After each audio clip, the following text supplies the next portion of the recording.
Hello, and welcome to this podcast with Dawna Campbell.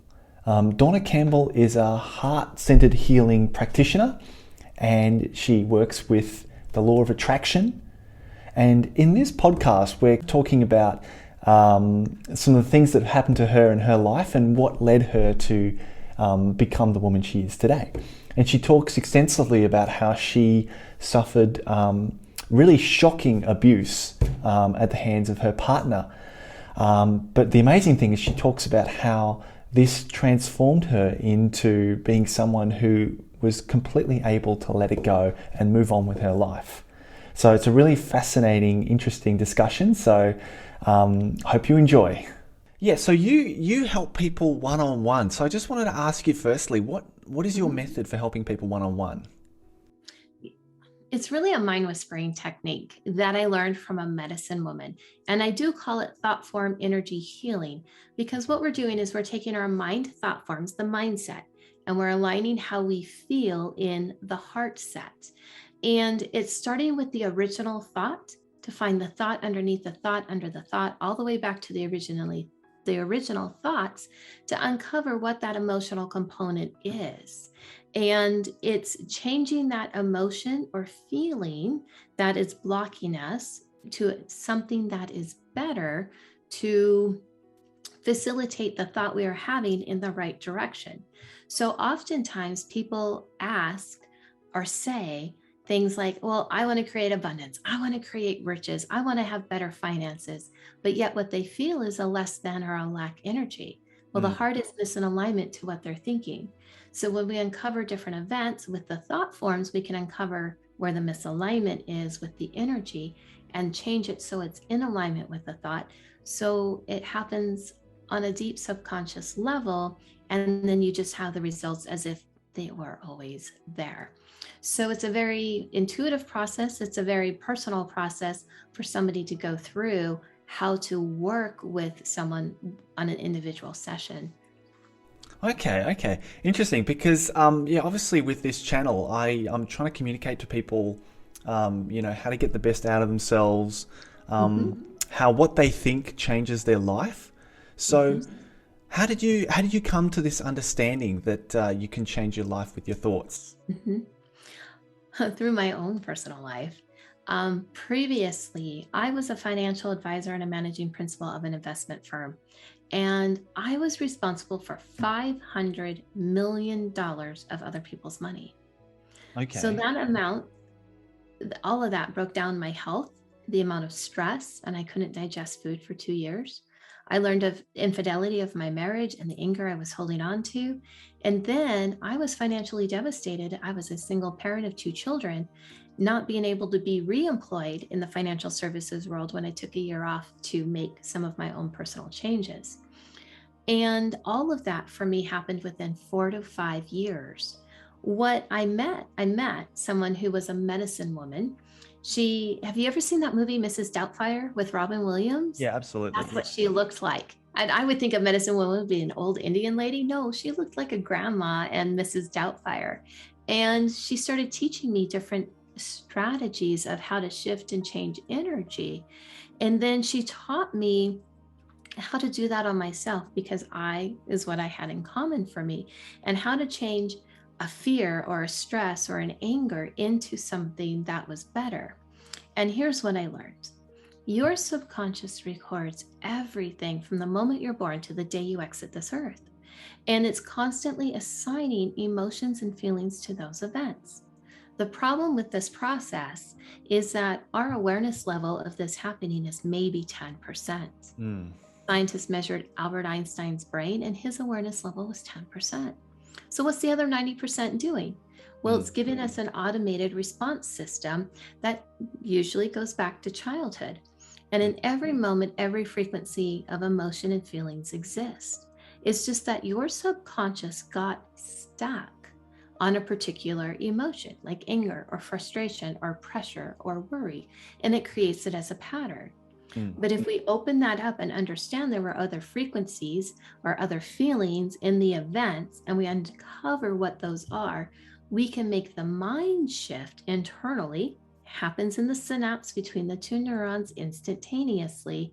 And then you will see that viewpoint from the event from a whole different perspective. And because of that, it gives you a physical chemical flush through the body, and you start creating a reality differently. So these are all the things that the medicine woman taught me how to do. I got to work on myself first, and then she made sure that I had this ability to do it with and for others. And so when I work with clients on that individual basis, this is what I'm doing for them, using their words, making those mind shifts within them so that they can truly live the life that they love and love the life that they live. Yeah, that's really interesting. I was going to say, I think it's really interesting when you think about what they say on an airplane. Okay, so they always say, don't worry about other people, help yourself first. Right. Okay, but in our society, we're so used to not, thinking, oh, I'm going to be too selfish. I can't possibly worry about myself. I need to worry about all the other stuff that's going on. But yeah, at the end of the day, people need to be a little bit selfish and take care of themselves and go for what they want, because like you, I agree with the idea that we're guided by how we feel. Like, we're guided by what we really want, and that's what life is for. If you don't know what you want, then it's really hard to move in a direction that makes you feel happy, kind of thing. So Exactly. yeah, it's really interesting. Exactly, it does. But I don't see it as selfish, because if you're not 100% full, you're not going to give yourself to be of service 100%. Yeah. If you're only 50% full or 30% full, you're only going to give that much to somebody else because you're depleted. But if Yeah. you're completely full, you can give even more. So I don't know about being selfish outside of self-care, because Yep. when you love and nurture and you are kind to yourself, you're going to attract more of that into your life from other people and be able to be called to serve out of gratitude and appreciation rather than exhaustion and depletion. Absolutely. And one of the principles I try to live my life by these days is, I see a lot of people really busy and rushing around and doing, like, just like, let's say they work 50 hours a week and then they've got kids, and they're trying to they're trying to put out all these fires everywhere. But at the end of the day, they leave themselves depleted. So for me, with my life, I try to live by the idea from, I don't know if you know Esther Hicks, but she talks a lot about just if you try to take action before you feel ready inside of yourself to actually want to do it, then the action you take will be kind of like empty. Like, it won't actually do what it's intended to do. It's just like dead action in a way. So especially when it comes to making videos and that sort of thing, I always try to sort of go, what do I feel like doing? And the funny thing is, I always find myself actually still doing work. Like, I might spend, sometimes I feel a little bit guilty because I'll spend half the day and I'm like, haven't really done anything. But then suddenly I'll get into like a kind of really passionate, inspired mode, and I'll be writing up until like 2 a.m. or something. So yeah, it's really interesting when you kind of change the way you focus on your life and try to do it that way. Right. But you are assessing exactly how you feel in the moment, and you're asking yourself, what do I need to do for me? And maybe it is producing those videos, but when it's time, you're in a different vibrational frequency. Rather than feeling tired and exhausted trying to produce videos, you're waiting for that intuitive guidance to come in, the being side of ourselves that guides you to take the appropriate action step. A lot of people just run around, do, and they forgot that they had to check in with themselves to make sure that they were taken care of. Because if you don't take care of yourself, no one is going to take care of you for you. You have to take care of you. So I do those mental check-ins with myself throughout the day. I start off my day, a little meditation. It sets the tone throughout the day. I check and see how I feel. But if I'm in a lower state, or if I feel stress, worry, or pressure, I do a few little exercises to change my physiological self. And then I go back to my task, and there's more clarity and there's more focus. But what happens is when you check in with yourself, is when you get ready to do that task, like the video production, and it's time and it's ready, it flows effortlessly because you're in the mindset of doing it versus, oh, I have to do this, but I don't feel like doing it. it's longer, it's harder, it's a struggle. So it's Yep. all about aligning that energy. And you've been doing it for yourself intuitively that whole process. Absolutely. Yeah, and I wanted to talk to you about something we talked about before, which I think is really interesting. And the reason I want to mention it is because I think one of the hard things with people is that when something bad happens to people, we all have the tendency to blame outside of ourselves. Mhm. So I think that story that you told me was really amazing, where you were saying that you suffered some abuse, but that Mhm. you were able to turn around the way you saw it, like literally That's right. 360 degrees. I've not heard many people talk about it in the way that you have. Mhm. What happened for me, I took a year off to live at an ashram, which was a spiritual living community. And at the time, I had a partner. And at the end of those 2 years, he decided to become physically abusive towards me. And the second altercation, he put his hand around my throat, cut off my airway. And just before I took my last breath, he took his hand off. And then he pulled me up and grabbed a board and handed it to me and said, "It's your turn. Hit me with this." Oh And my I just looked at him and I said, and I looked at the board and I went, "I can't do that." And I put it down and I walked past him out of the room and I didn't return. And, there's that moment there that I didn't know if I was going to live or not. I had to Weren't you choose. angry at him at the time? Like, I was scared and afraid. Was I angry that it happened? Yes, because everything that we talked about and all of that, it just totally destroyed my life that somebody would do something like this.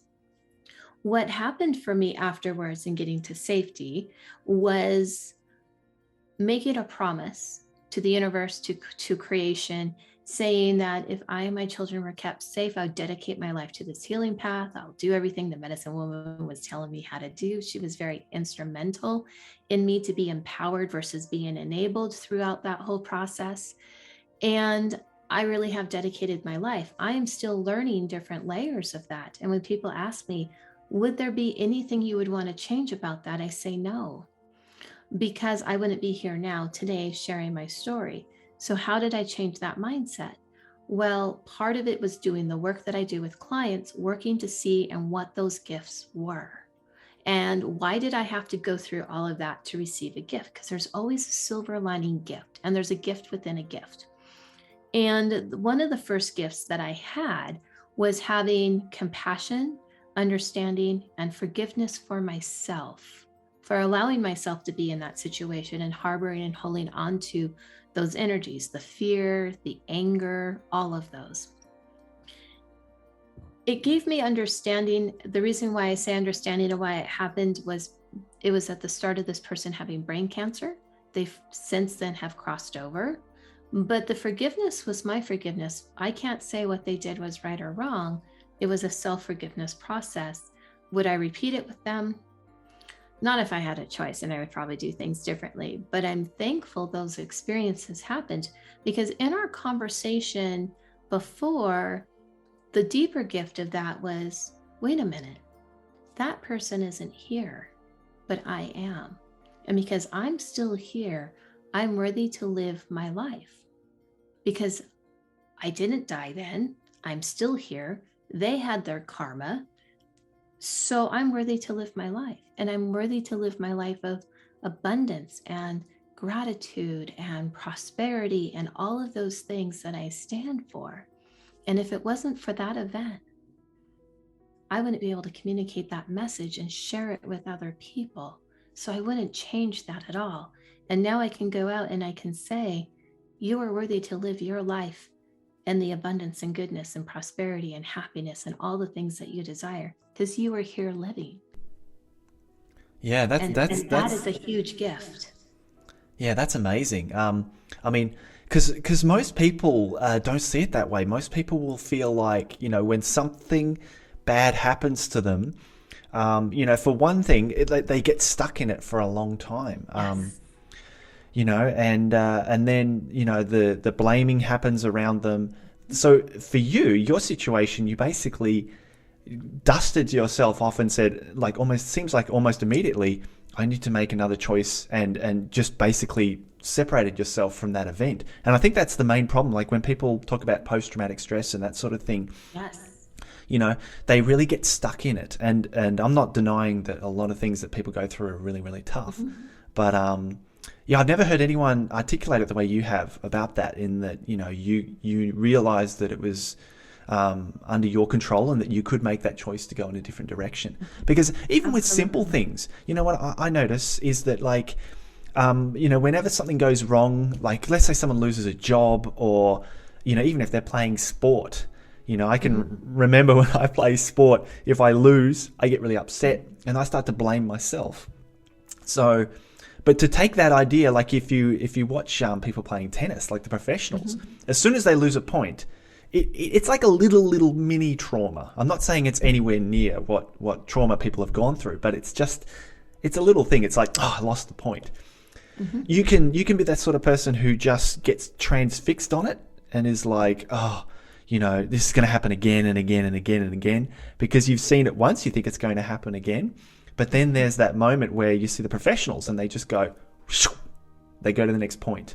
And for me, when you told me that story, it really seems like you really mastered that ability to be able to just move on and not take that baggage with you. You're absolutely right. A mentor of mine told me, what you focus on will grow. So if I stay focused on the abuse or the anger or the fear, I would grow those energies inside of me. If I shifted my paradigm and focused on something different, I would grow that in my life instead. So if I stayed focused on blaming this person, I would still be a victim. And when you blame, you're blaming something outside of you for a choice you made. I participated in it. I made choices along the way that led to it. I may not always know what they were, but I made my own choices. I could have left earlier in the relationship, for example. But when you're blaming something or someone or an environment or a situation, you're giving your power and control over to something external to give you a rule or a boundary to operate by. And then you become enabled. Rather than taking back your own power to be empowered and say, I accept responsibility for my actions, then when that happens, you can move forward in the right mindset. So when he handed me that board, I could have made a different choice. I could have hit him, but I didn't. I could have a lot of different scenarios in that moment, but I didn't. I did the one that served me the best. And it's exactly how the medicine woman taught me how to do things. And what do you think was the reason why that actually happened to you, that situation in the first place? You know, it was really interesting. I was sitting on the sofa. I was reading a book, and he walked into the room, came over. It was totally out of the blue, had no idea, no forewarning.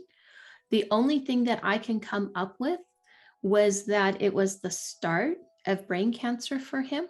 Cancer takes 4, 5, 6 years to fully develop into somebody's body. And when they get diagnosed with it, you go back 4 or 5 years before the diagnosis to see what was going on in that person's life. When I accidentally ran across their obituary, they said what year he developed brain cancer. So I did the math and I went, that was the end of our relationship. I don't think I caused that at all. I think that was internal to him, and he was going through that process. And because it was affecting his thinking capacity, he behaved and acted in ways that were unjustifiable, that were out of integrity, that wasn't really who he was. So that's why I say I have understanding and I have compassion for the person. I have forgiveness for me, because it's freeing me from those energies. He made his choices, but and forgiveness is forgiving yourself and others a universal love. It doesn't mean what they did was right or wrong, or don't do it again, or hold on to it. It's saying, I no longer accept holding on to the fear and the anger that I had been. I'm going to give myself this love instead. And then I can share that with other people. So it gave me compassion and understanding, but it didn't justify, rectify, make right any of the other things that we think that they have to pay for their mistakes, or Mm. the natural laws of the universe will take care of that. And that's what happened. So I don't know what I did in that situation out of what I would normally do in the context. I think it was all internal to him, and that I was the person and I was the only person there at the time. So I was in the line of fire, so to Right. speak, when that happened. Okay. So you would say that there's not really any particular reason why certain bad things I might don't think happen so. to people. It's just then what you choose to say, okay, I don't want that, and then move away from it. Right. And I think it had to do with his own brain chemistry. And then Mm. I had to make some very strong choices of what I needed for me. And I learned, what do I need to love myself first? Because I Mm. was putting all this energy out to other people. And that's why I say I don't think it's selfish to fill yourself up first, because I was in that depletion, exhaustion category, trying to do everything perfect and right for this other person. But it Mm. was never going to be perfect, and it was never going to be right, because they have their own decision making process. If I came home and made dinner and made their meal, their favorite meal, and they loved it, it was perfect, they're going to be happy and joyful. The next day, I can make their second favorite meal. It could be absolutely perfect.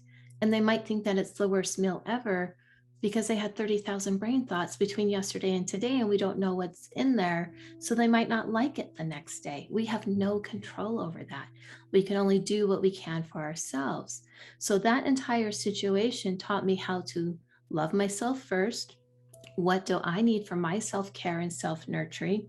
And it also taught me that sometimes love walks away. And Mm. by that, I mean, I had to have plenty of love for this other person, that not to be in that environment, so that they can grow on their own with their spiritual world, rather Mm. than, allow them to abuse me or lash out at me in that way. So I learned a lot about love and self care and all of that during that time, and what that means to do that. And that's how we become whole and complete within ourselves. Those are Mm. other gifts that I received from having that situation, to help people make those mind shifts for them to live the life that they love and love the life that they live. Mm. So, do you think that it's like okay? So a little bit about me. For a period of about 10 years, I really suffered from intense anxiety, Mhm. and it was a really curious situation, because what I would find is that I would run into people, and because I was feeling anxious, I would like feel that anxiety coming out of them as well. Mhm. So it'd be like certain people that I would run into, and I'd be like, oh man, I hope we don't talk, even though I like the person.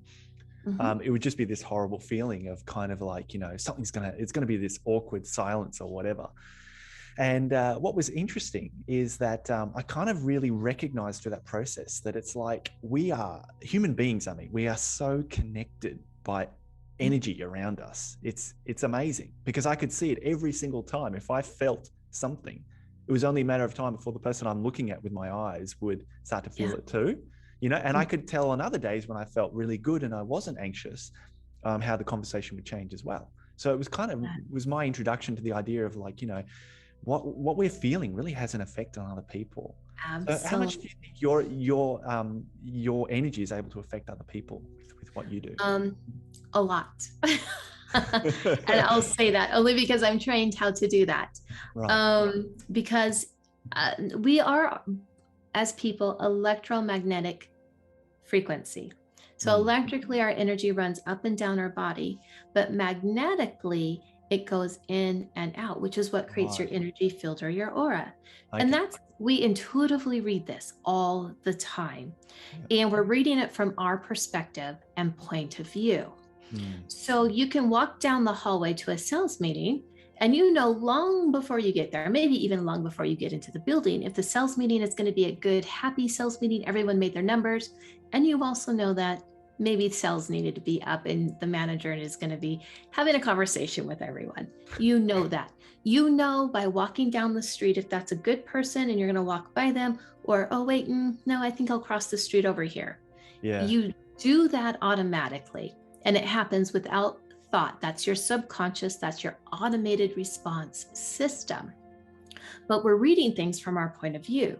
So if you are in the energy of anxiousness, then when you cross and you meet people, you'll start picking up, because that's the common thread, their anxiousness that way. But when you're feeling good and you're happy, then you start noticing, well, this person is happy too. And because we send out the frequency, and our frequency through our body field magnetically attract to us the people that match us vibrationally.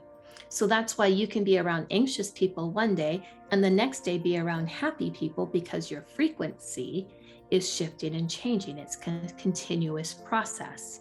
So what I do when I work with people is we make sure that we shift out what's holding the anxiousness in place to bring in the happiness and the feeling good. But then we make sure it's the happiness and the feeling good that is predominant, the stronger frequency. It's a higher frequency, so it will override the anxiousness. And then you will notice pretty soon you have less and less and less anxious interactions, and there's more happiness interactions. So the question was, what degree can I affect somebody else's energy? A lot, almost 100% of the time, because that's the work I do. And my energy will override somebody else's because I'm in different vibrations and frequencies. I'm oftentimes in a meditative state, even though I'm talking. It's just an alteration of brainwave patterns. So people will tell me, you are so calm, you're so peaceful, there's a stillness in you. And they feel that because it's a stronger frequency than what is going on within that person. And it's part of what I learned as an energy healer, how to direct, focus, balance, and have clarity of what I'm sending out. I'm very, very mindful of that and my awareness.